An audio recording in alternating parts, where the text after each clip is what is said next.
ada bersandar. Terus agak ke atas dagunya, jangan terlalu menunduk. Oke. Rasakan detak-detak di dadanya. Terus relax, santai, tenang. Bahkan kalau perlu pejamkan mata. Lalu, nah betul, bikin wajahnya itu ada senyum. Itu menghadap ke Allah. Fokus ke Allah saja, dengan penuh syukur.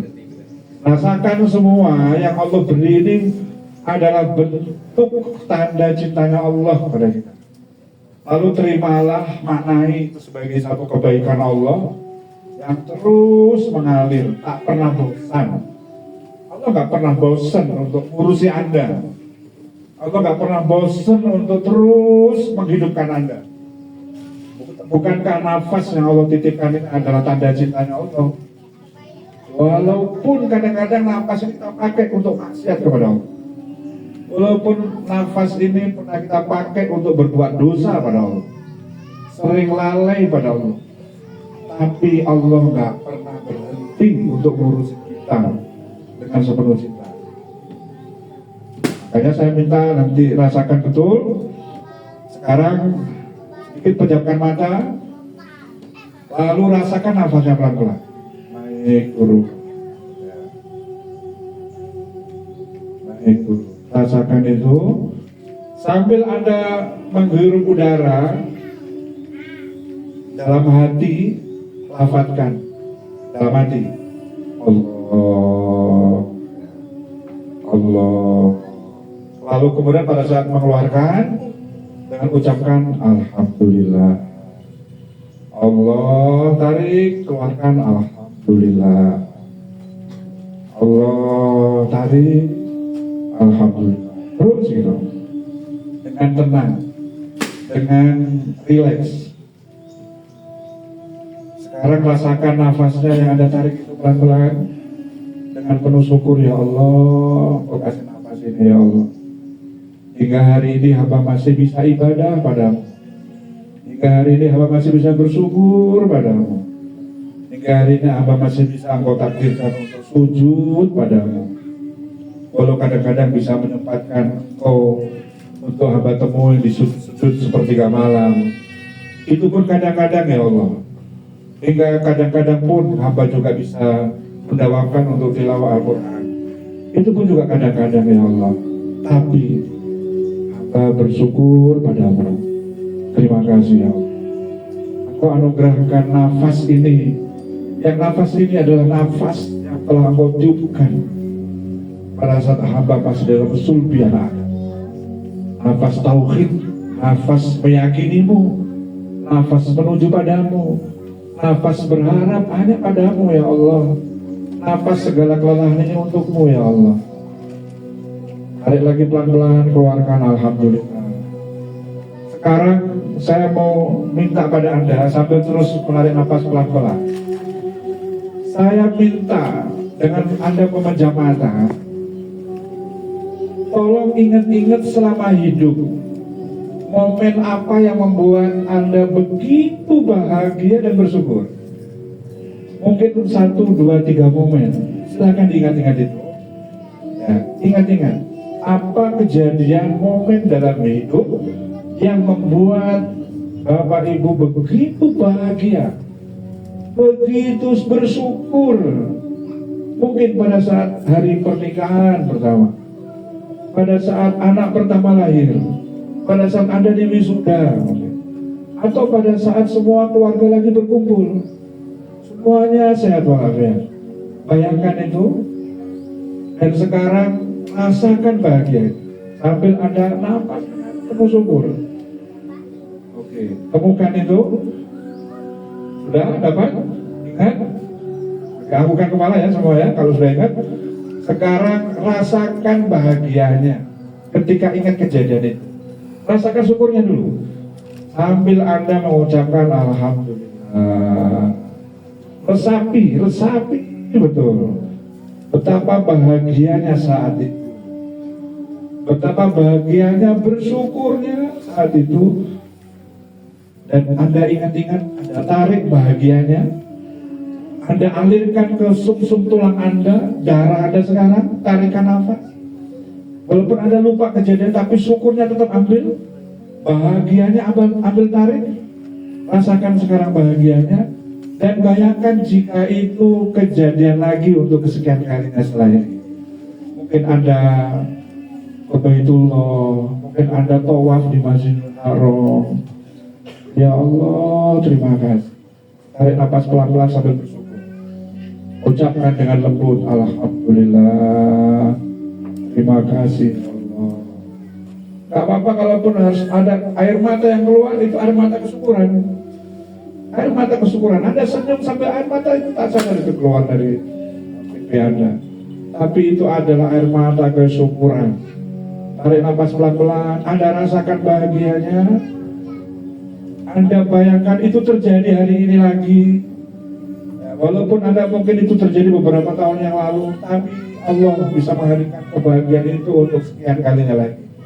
Maka syukurilah, Alhamdulillah ya Allah. Sampai Anda merasakan dada ini mulai hangat, mulai nyaman, mulai lapang dengan penuh syukur.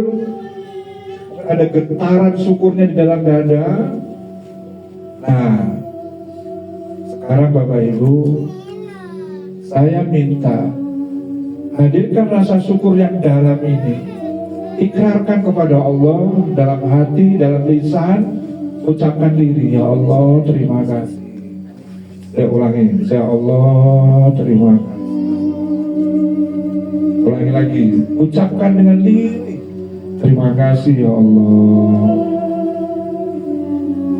Sambil senyum, terima kasih ya Allah. Mudah bagimu untuk menghadirkan rasa syukur. Betapa baiknya engkau kumpulkan di tempat yang baik ini. Kau kumpulkan dengan orang-orang yang baik, orang-orang yang mulia. Rasakan getaran syukurnya ini. Dan sekarang saya minta Bapak Ibu, Anda ingat siapa orang yang paling Anda cintai yang tidak ada di sini? Ya mungkin suami, mungkin orang tua, mungkin sahabat. Anda ingin ngomong sama Allah, ya Allah, hamba ingin menghadirkan rasa syukur, mengirimkan rasa syukur ini kepada orang yang hamba cintai. Caranya, Anda tarik pelan rasa syukur ini sampai ke dalam dada, lalu Anda bayangkan orang yang Anda cintai sekarang. Bayangkan wajah orang tua, bayangkan wajah anak secara jelas dan penuh syukur. Bayangkan dia, wajah bahagianya, lalu kirim ke mereka. Terserah Allah lah, pokoknya kirimkan rasa syukur ini kepadanya. Membagi rasa syukur, membagi bahagianya kepada mereka. Sambil mengucapkan Alhamdulillah, kirimkan kepada mereka. Alhamdulillah. Bayangkan orang tua. Oke. Yang kedua, bayangkan suami atau istri yang begitu sabar, begitu setia bersama kita. Lalu bayangkan guru kita, murabi kita. Kirim lagi sekarang wajahnya murabi kita, wajahnya guru kita begitu tulus. Ya. Bayangkan orang-orang yang berjasa di Al-Ukhwah ini. Begitu baik, begitu telaten, begitu mengasihi, begitu nyaah kepada kita. Kirim dia, ya Allah, hamba ingin bagi rasa syukur untuknya ya Allah. Semoga engkau sehatkan dia ya Allah, muliakan dia ya Allah. Seolah Anda memeluk batinnya anak Anda atau suami atau pasangan Anda. Baik, tarik napas lagi yang terakhir, pelan-pelan ucapkan Alhamdulillah. Alhamdulillah, tangannya diletakkan di paha, ya Allah, izinkan hamba untuk terus menjadi hamba-Mu yang bersyukur. Alhamdulillah, Alhamdulillah. Buka mata, tarik pelan-pelan, Alhamdulillah. Alhamdulillah.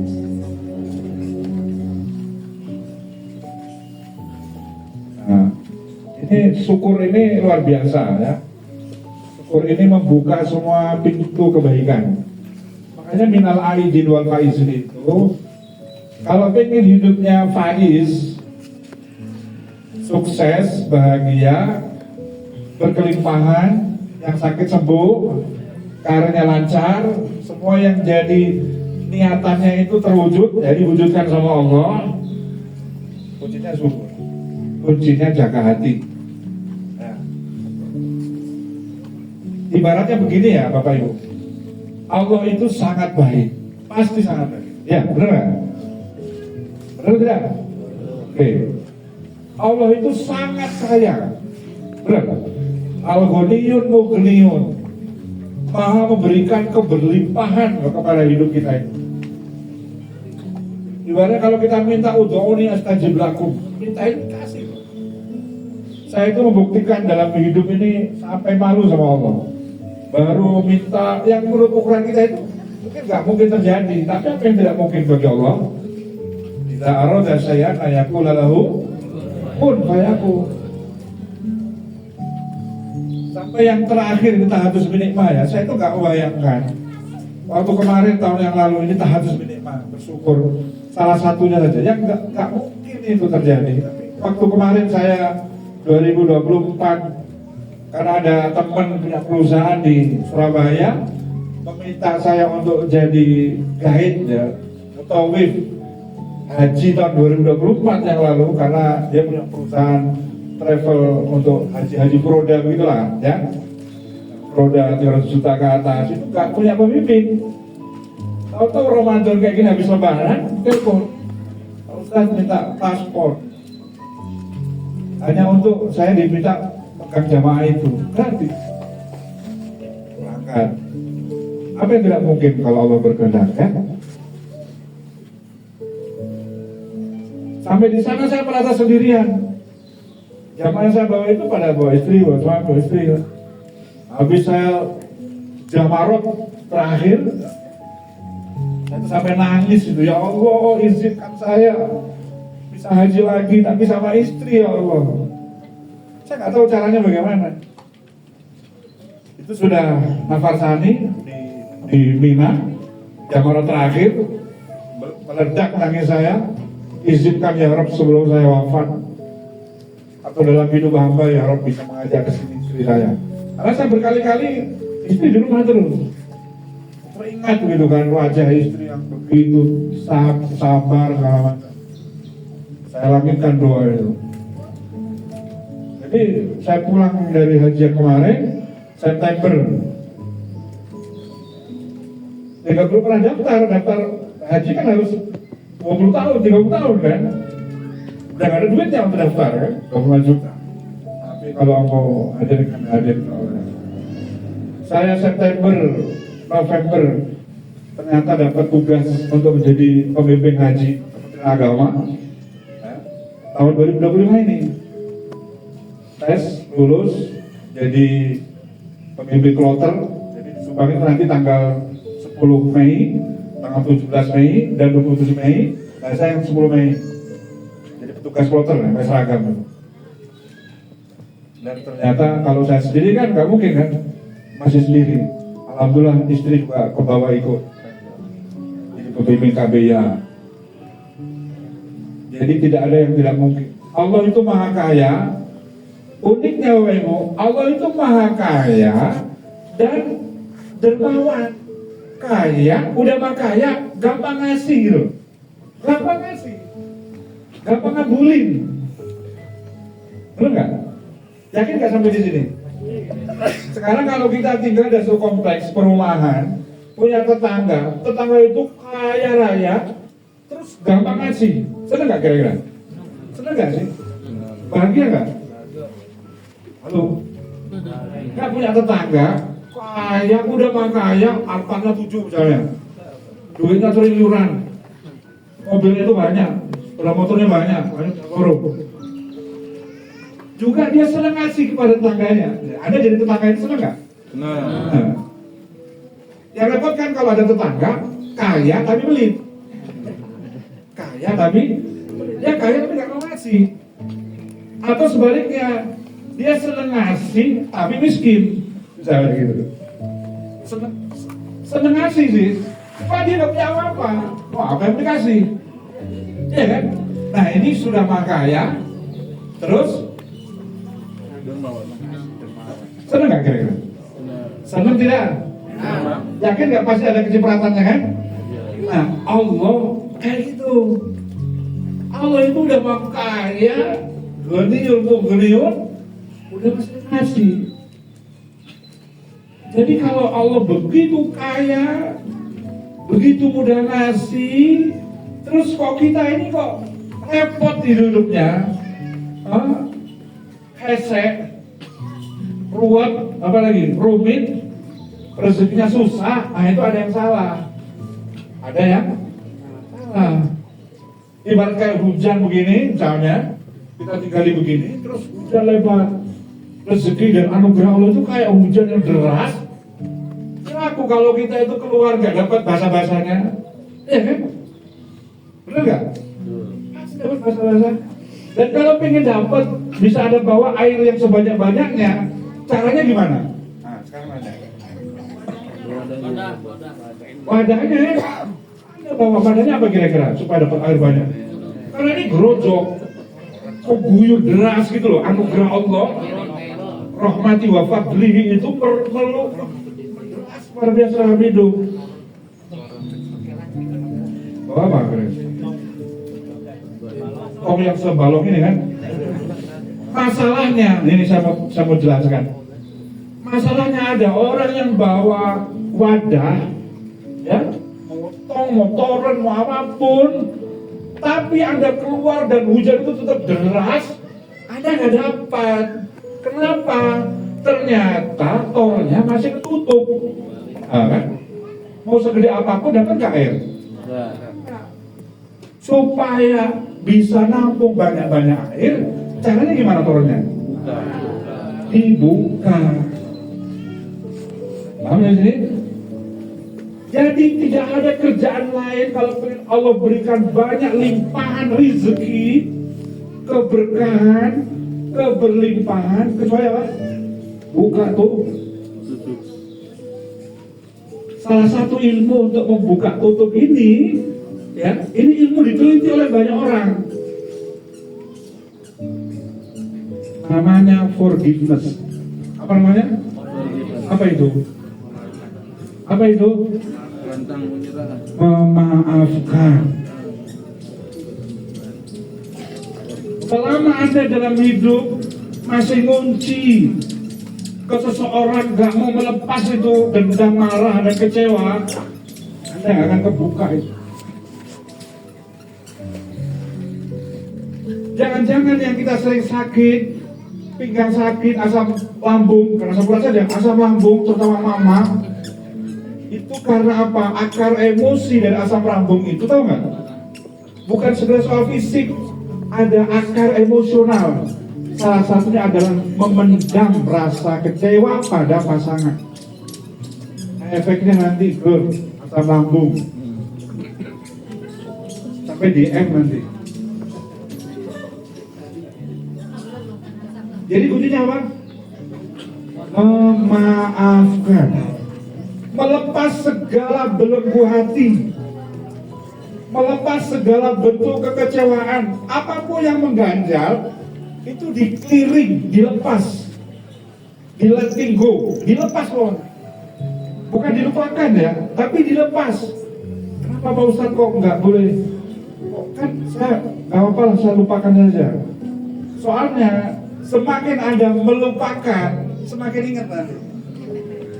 Iya. Karena memaafkan itu bukan dengan cara melupakan. Semakin Anda melupakan, akan Anda semakin ingat. Caranya gimana? Karena mitos memaafkan itu bukan dengan memaafkan, bukan melupakan, tapi dilepas. Anda ingat, tapi Anda ikhlas. Anda serahkan pada Allah. Udah, saya maafkan ya Allah, agar Engkau ridho pada aku. Karena akhir Ramadan kita kan zikir terus-terusan itu. Allahumma innaka afuwwun karim tuhibbul afwa fa'fu anna. Allah itu menyukai kemaafan. Karena itulah biar Allah suka pada kita, senang pada kita, ridho pada kita, gak ada cara lain kecuali kita juga ikut memaafkan. Kalau pengen dimaafkan oleh Allah, maafkan semua orang. Kalau pengen diridhoi oleh Allah, ridhoi semua yang ada yang terjadi. Jadi kalau pengen dibahagiain sama Allah, bahagiain orang. Kalau pengen disenangi sama Allah, senangkan banyak orang, kan begitu. Ya. Kalau pengen dibahagiain sama Allah, bahagiain bagian orang lain. Bahagiain banyak orang. Siap Bapak Ibu? Dan persaudaraan itu pentingnya di situ. Ukhuwah itu, ya, ukhuwah itu kalau dalam bahasa Inggris itu healthy intimate relationship, gitu kira-kira. Bahasa Arabnya ukhuwah. Hubungan yang kita hubungan itu dekat. Dekatnya bukan hanya sekedar dekat, intim, dekat, dan sehat. Ada yang dekat tapi gak sehat. Bayangkan kalau di rumah tangga, Anda ketemu setiap saat tapi gak sehat, gimana kira-kira perasaannya? Bukan hanya gak nyaman, bikin menderita. Asli, benar gak?